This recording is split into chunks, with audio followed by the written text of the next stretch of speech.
Tell us about these consultations. Did they reveal anything new?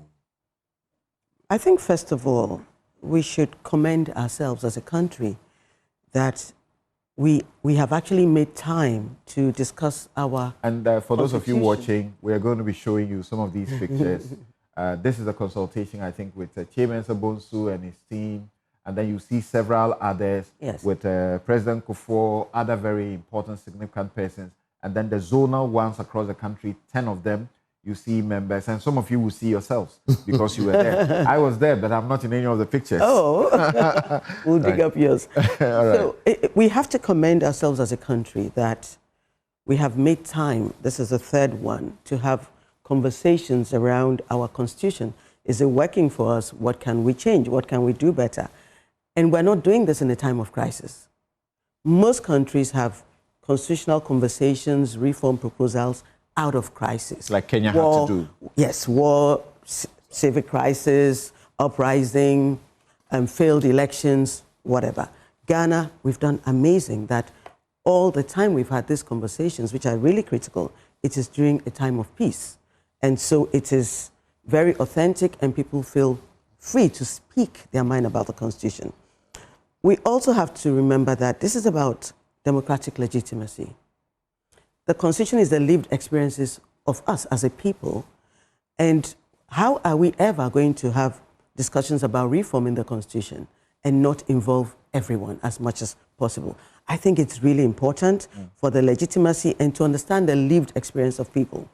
One of the things we discovered during the zonal engagements in particular, the expert thematic sessions were What you're seeing now was your engagement with the National House of Chiefs. Yeah. Okay, very important. Yes, the expert thematic sessions were very illuminating even for us because you dealt with experts who had spent a lot of their lives working on these areas, whether it is lands and natural resources, local government, chieftaincy, whatever.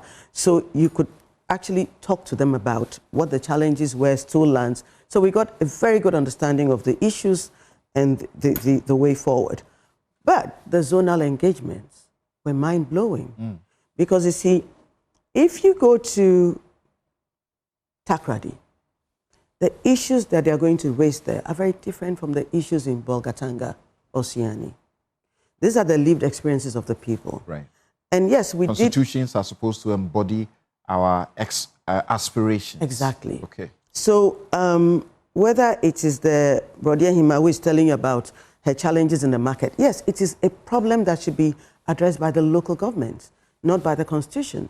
But we need to ask ourselves, why are people using this fora to bring up issues with challenges with seeing their MPs, markets not being built, children out of school, issues around teenage pregnancy, and find a way to address this without leaving the constitutional framework you're supposed to redesign, but to find a way to make sure that in that framework, whether it is at the local government level or at the executive level or judiciary, these issues are addressed.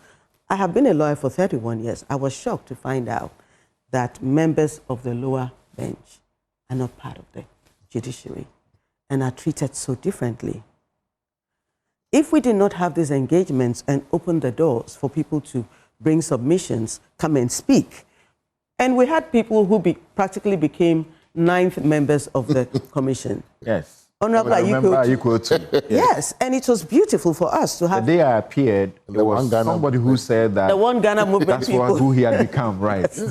They were with us, and it was good because even when others came to share their perspectives, they also could make an input. So that kind of environment, for me, it was the biggest takeaway here. But was there not a bit of a negative to that, to allow Ayiko to sit in throughout when people are only coming? It wasn't to allow. People are only coming and leaving. We didn't say they should leave. It was open. If you wanted to come in and sit every day, it was open to you. Okay. And for me, beyond, people talk about the political acceptability. Yes, this is a part of it. Young unknown parties being able to come and sit there and share their views.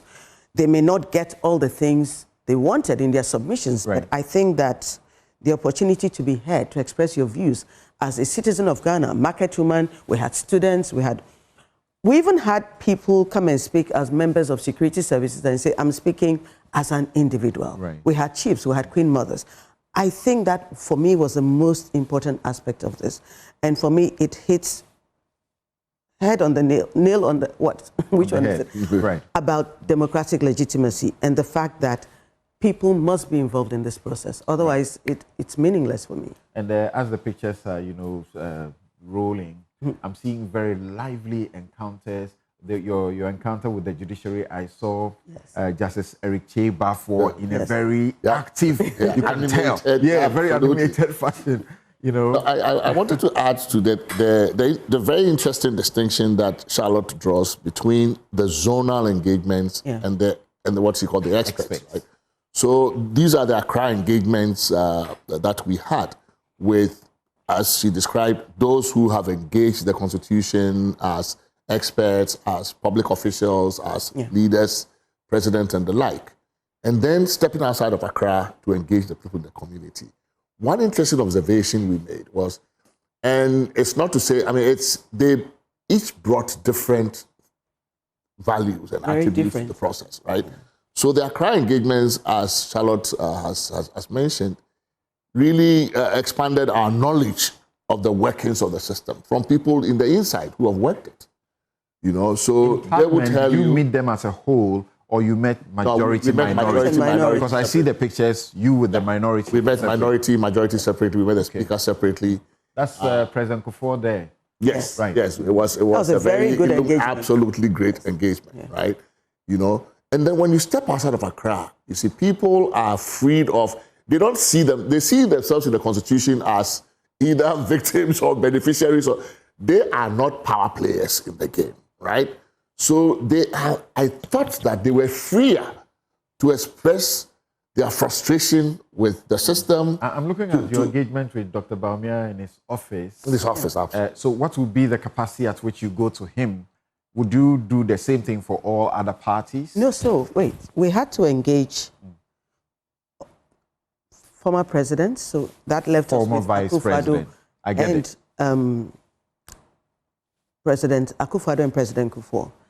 Then there are peculiar issues in the Constitution around the office of the vice president. And we said the current vice president has just come into office. There's only one former vice president. How did he find functioning in that office without a defined job description, a defined budget? What were the challenges? What would you like to? That perspective was important, we felt, for us to listen to. We spoke to former speakers. Yes. We spoke to the current speaker.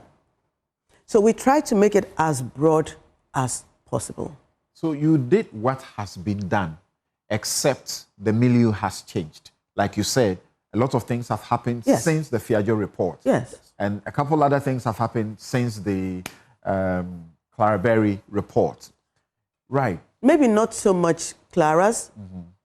I think most of the changes were between the 2011 report and this one. But remember, even in the zonal engagements, the questions that people came up with were surprising. A lot of people were upset about Parliament, Supreme Court decisions they did not understand. And in fact, I remember at one, they said, you people should put it in there. We don't want anything to go to the Supreme Court again. When is a parliamentary seat declared vacant, put it in the Constitution. We're like, but the Supreme Court will always have to interpret. But that's how frustrated people were. Article 146 came up strongly. From me, the poster girl, to the former Auditor General.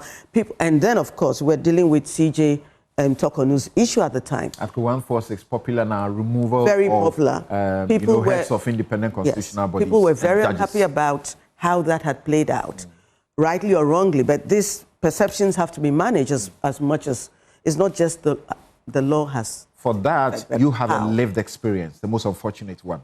So you also bring it to bear to the committee. Yes. Let me answer that for private, in a very private sitting with the committee. I shared my. We were very glad that we had on the committee people who had public service experience within the constitutional framework.